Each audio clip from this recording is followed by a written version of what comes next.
இருதயம் உன்னை பூரிக்கட்டும். உன் நெஞ்சின் வழிகளிலும் உன் கண்களின் காட்சிகளிலும் நட.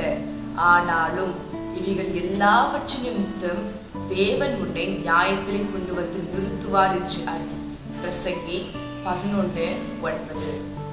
வேதவசனம் ஒரு எச்சரிக்கையான வார்த்தையை உங்களோடு பேசிக்கொண்டிருக்கிறது. உன் சந்தோஷத்தின்படி நட. வாலிபனே, உன் நெஞ்சு உன்னை பூரிக்கட்டும். உன் கண்கள் போன போக்கில் போ. உனக்கு என்ன செய்ய தோணுமோ அது எல்லாவற்றையும் செய். ஆனா எல்லாவற்றிற்கும் ஒரு நாள் நீ நியாயத்திலிருந்து கணக்கு ஒப்புவிக்கணும். நம்ம நினைச்சிட்டு இருக்கோம் நம்ம பூமியில செய்த காரியம் இங்கே இதோட மறக்கப்பட்டுரும். இல்ல, நீங்க இந்த பூமியில செய்கிற ஒவ்வொரு காரியத்திற்கும் ஒரு நாள் நீங்க கணக்கு கொடுக்கணும். நியாய தீர்ப்பு நாள்னு ஒரு நாள் இருக்கு. அந்த நாள்ல பூமியில என்னென்ன காரியங்கள் செய்தீர்களோ எல்லா காரியத்திற்காக ஒரு நாள் போய் அங்க நீங்க நியாயாதிபதிக்கு முன்பாக நிற்கணும். அவர்கிட்ட கணக்கு சொல்லணும். நீங்க செஞ்ச எல்லா காரியத்திற்குமே அவருக்கு முன்பாக போய் நிற்க வேண்டிய சூழ்நிலை வரும். அதனாலதான் வசனம் சொல்லுது, எல்லாவற்றிலும் தேவன் கொண்டு வந்து நியாயத்தில் நிறுத்துவார் என்பதை நீங்கள் அறிந்து கொள்ள வேண்டும். நியாய தீர்ப்பு குறித்த ஒரு அறிவு இல்லாம நம்ம இருக்கவே கூடாது.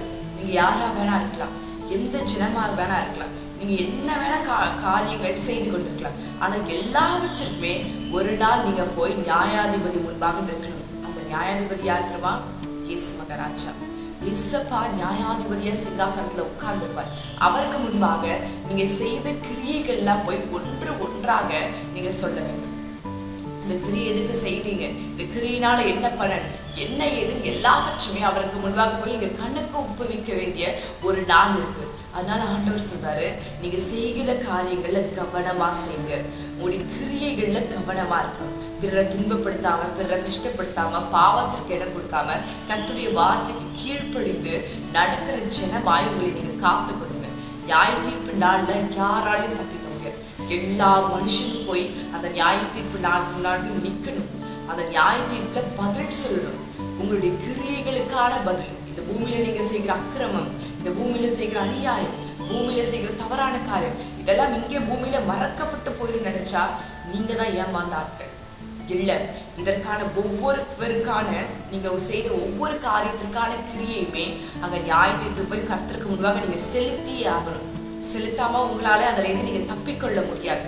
ஒரு நாள் வருகிறது, நீங்கள் செய்த அத்தனை காரியத்திற்கும் நீங்கள் நியாயாதிபதிக்கு முன்பாக போய் நீங்க உங்களுடைய காரியத்தை சொல்லணும், நியாயத்தை சொல்லணும். எதற்கு செஞ்சீங்க, ஏன் செஞ்சீங்க, அதற்கான பலன், அதற்கான தண்டனை நீங்க பெற்றுக்கொள்ள வேண்டிய காரியம் வரும். சோ அப்ப நியாயத்திற்கு நீங்க தப்பித்துக் கொள்ளணும்னா நீங்க கர்த்தரை பிடிச்சுக்கொள்ளு. அவரை பிடித்து கொண்டு உங்களை சோதித்து பாவத்தை விட்டு விலகி உங்களை நீங்க காத்து கொள்ளுங்க.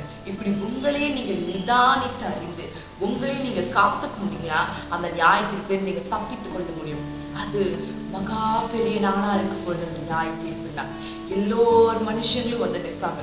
பூமியின் முதலாவது பிறந்த மனிதன் முதல் கடைசியா பிறந்த மனுஷன் வரைக்கும் எல்லாருமே வந்து நிற்பாங்க. அவர் சிங்காசனத்துல ராஜாவாக அமர்ந்திருப்பார். ஒவ்வொருவரா வந்து வந்து வந்து நீங்க செய்த கிரியைகளுக்கான காரியத்தை நீங்க சொல்லி ஆகணும். அதற்கான கணக்கை நீங்க கொடுத்தே ஆகணும். You cannot escape from the judgment. ஒருவரும் அதிலே தப்பிக்கொள்ள முடியாது. அப்போ நியாயத்திற்கு தப்பித்துக் கொள்ள ஒரு மொழி என்னன்னா, கர்த்தரை பிடித்து கொண்டு உங்க பாவத்தை அறிக்கையிட்டு உங்களே நீங்க நிதானித்தறிந்து உங்களே நீங்க தற்காத்து கொள்ளணும். இப்படி உங்களையே நீங்க தற்காத்து கொண்டீங்கன்னா அந்த நியாயத்திற்கு நீங்க தப்பித்துக் கொள்வீங்க. அந்த நியாயத்திற்கு நாள்ல இருந்து தேவன் உங்களை பாதுகாப்பார். அந்த நியாயத்திற்கு நாள்ல நியாயம் தீர்க்கப்படாம உங்களுக்கு பரிசுகள் கொடுக்கப்படும் நாளாக மாற்றப்படும். நல்ல காரியங்கள் செய்து அதற்கான பலனை கொடுப்பார். எப்படி தீமையான காரியத்திற்கு தண்டனை இருக்கோ அதே போல நன்மையான காரியத்திற்கு அதற்கான பலனையும் தேவன் கொடுக்க போதுமான ஆண்டவராக இருக்கார். அவங்க செய்ய வேண்டிய ஒரே காரியம் உங்களையே நீங்க தற்காத்து கொள்ளணும். அப்படி உங்களே நீங்க நிதானித்து அறிந்து உங்களை நீங்க தற்காத்து கொண்டீங்கன்னா, கர்த்தருக்குள்ளாக உங்களை பரிசுத்தமா காத்து கொண்டீங்கன்னா அந்த நியாயத்திற்கு நீங்க தப்பித்துக் கொள்ளலாம். நீங்க நன்மை செய்யும் பொழுது அதற்கான கிரியை அந்த நியாயத்திற்கு உங்களுக்கு கொடுக்கப்படும். சோ முதலாவது நீங்க செய்ய வேண்டியது ஆண்டவரை பிடித்துக் கொள்ளுங்க.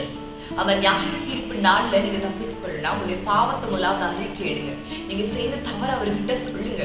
அவர்கிட்ட சொல்லிட்டு அந்த பாவத்தை விட்டு விலகி ஒவ்வொரு நாளும் உங்களை நீங்க நிதானித்து உங்களை கர்த்தருக்குள்ள பரிசுத்தமா காத்து கொள்ளுங்க. நீங்க செய்ய வேண்டிய காரியமா இது ஒன்றுதான். அவரை பிடித்துக் கொள்ளணும், பாவத்தை விட்டு விலகணும். ஒரு நாள் உங்களே நீங்க சோதித்து நிதானித்தறிந்து உங்களே நீங்க பாதுகாத்துக்கணும். இதுதான் கர்த்தர் உங்ககிட்ட இருந்து விரும்புகிற ஒரு காரியமா இருக்குது. அப்போ வாலிப வயசுல நான் என்னோட இஷ்டப்படி இருந்துட்டேன், நான் இப்ப எப்படி அதுல இருந்து தப்பி மீண்டு கொண்டு வர்றது, இப்ப எப்படி அந்த வழியிலிருந்து வர்றது, இப்ப இந்த உணர்வு இருக்கு அப்படின்னா எல்லாவற்றிற்குமான ஒரே தீர்வு ஆண்டவராகிய இயேசு கிறிஸ்து. அப்படி சமூகத்துல போங்க, பாவத்தை அறிக்கையிடுங்க, எல்லாவற்றையும் அவர்கிட்ட சொல்லிட்டு ஒப்புரவாகிட்டு நீங்க உங்களை பாதுகாத்துக் கொள்ளுங்க. இப்போ ஒரு விஷயம், நீங்க யார வேணா இருக்கலாம், எப்பேற்பட்ட பாவத்துல இருக்கலாம், என்னவா வேணா உங்க மனசுடைய நீங்க செய்த காரியத்தை குறித்து குத்தி கொண்டிருக்கலாம். நீங்க இப்போ கர்த்தரை நோக்கி கூப்பிடுங்க, ஆண்டவர் நோக்கி கூப்பிடுங்க, இயேசு கிட்ட உங்களுடைய பாவத்தை எல்லாம் சொல்லுங்க, உங்க தவறுகள் எல்லாம் சொல்லுங்க. அவர்கிட்ட அறிக்கையிட்டு அந்த பாவத்தை விட்டு விட்டு ஒரு நாளும் உங்களை கர்த்தருக்குள்ளாக பரிசுத்தமாய் காத்துக்கொள்ளுங்க. இப்போ நம்ம கர்த்தரை நோக்கி ஜெபிப்போம். சந்தேகப்படாதீங்க. நீங்க சந்தேகப்படாம கேட்கும்பொழுது இன்றைக்கு உங்க பாவத்திலிருந்து கர்த்தர் விடுதலை கொடுக்க போதுமான ஆண்டவரா இருக்கிறார். இப்போ நம்ம அவரை நோக்கி கூப்பிடுவோம். காப்பல சுத்தரே ஸ்தோத்திரம் ஆண்டவரே, மகிமையிலே வாசம் செய்வேன் ஆண்டவரே, உமக்கு ஸ்தோத்திரம் அப்பா. இந்த நாளுக்காக இந்த வேலைக்காக உமக்கு நன்றி செலுத்துகிறப்பா. எத்தனையோ பேர் குற்ற மனசாட்சியில பாவ உணர்வுல இருக்கிறாங்க ஆண்டவரே. இந்த வார்த்தை தெரியாமல் எத்தனையோ பேர் தன்னுடைய மனம் போன போக்கிலே போய்கொண்டு இருக்கிறாங்க ஆண்டவரே.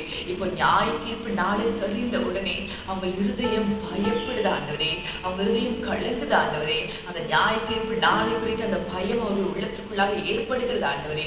ஆண்டவரே நோக்குகிறேன், இயேசு மகராஜாவை நோக்குகிறேன், கிருபையானவரை நோக்குகிறேன் ஆண்டவரே. அப்போ ஒவ்வொருவருக்கும் அந்த பாவத்திலிருந்து விடுதலை கொடுப்பீராக, அந்த பாவ மன்னிப்பை கொடுப்பீராக, அந்த பாவ மன்னிப்பை கொடுப்பீராக. ஆண்டவராகிய கிறிஸ்துவே உமக்கு ஸ்தோத்திரம், மீட்பராகிய ஆண்டவரே உமக்கு ஸ்தோத்திரம், மீட்டு கொண்டவரே உமக்கு ஸ்தோத்திரம் அப்பா. இயேசு மகராஜாவே உமக்கு நன்றி அப்பா. ஒவ்வொருவரையும் பாதுகாத்துக் கொள்வீராக, அந்த பாவத்திலிருந்து விடுதலை கொண்டு ஆண்டவரே. அப்போ உங்களுடைய ரத்தத்தை ஊற்றி கழுவுங்க ஆண்டவரே. நோக்குகிறார்கள், நான் இவ்வளவு பாவம் செய்தேனே, இதிலிருந்து யார் என்னை விடுதலை செய்வா, என்னால் இந்த பாவத்திலிருந்து மீண்டு வர முடியலேன்னு சொல்லிட்டு பாவத்தை குறித்த அநேக போராட்டம், அவர்கள் செய்த காரியங்கள் குறித்த அநேக பயங்கள், போராட்டங்கள் அவங்க இருதயத்தை கலங்க பண்ணி கொண்டிருக்கிறது ஆண்டவரே. அந்த ஜனங்களுமே நோக்குகிறார்கள், அந்த ஜனங்களுமே கூப்பிடுகிறார்கள், அவர்கள் உண்மையே நோக்கி கொண்டிருக்கிறார்கள் ஆண்டவரே. இப்பொழுது இப்பொழுது எப்பொழுது விடுதலை கொடுப்பீராக, இயேசுவின் நாமத்தாலே அந்த விடுதலை கொட்டுங்க, அந்த பாவத்திலிருந்து விடுதலை கொட்டுப்பீராக, இயேசுவின் நாமத்தாலே அந்த பாவத்திலிருந்து விடுதலை கொட்டுங்க. ஜனங்களை ஆசீர்வதிங்க, ஜனங்களை வழி நடத்துங்க, மகிமையான காரியங்களை செய்யுங்க. நோக்கி இப்பொழுது கேட்கிறார்கள், நோக்கி அழுகிறார்கள். அந்த ஜனங்களுடைய கண்ணீர் எல்லாம் பார்த்து அவர்கள் பாவத்தை உடைய ரத்தத்தை ஊற்றி கழுவும். உடைய ரத்தம் வல்லமை உள்ளது, மகிமையானது, பெரிய ரத்தம் அப்பா. உடைய ரத்தத்தை ஊற்றி அந்த பாவத்தை எல்லாம் கழுவும், சுத்திகரியும். மகிமையான காரியத்தை செய்ய போவதற்காக உமக்கு நன்றி ஆண்டவரே. நீர் செய்யும், நீர் ஆசீர்வதியும், உடைய கரவை கூட இருக்கும் போதுக்காக நன்றி அப்பா. மேன்மையான காரியத்தை செய்யுங்க ஆண்டவரே. நோக்குகிறேன் ஆண்டவரே. அப்படி எல்லோருடைய பாவத்தை மன்னித்ததற்காக நன்றி, அவர்களுக்கு பேசின எச்சரிக்கையின் வார்த்தைக்காக நன்றி, ஜனங்களை நீர் நேசிப்பதற்காக உமக்கு கோடான கோடி ஸ்தோத்திரம் ஆண்டவரே.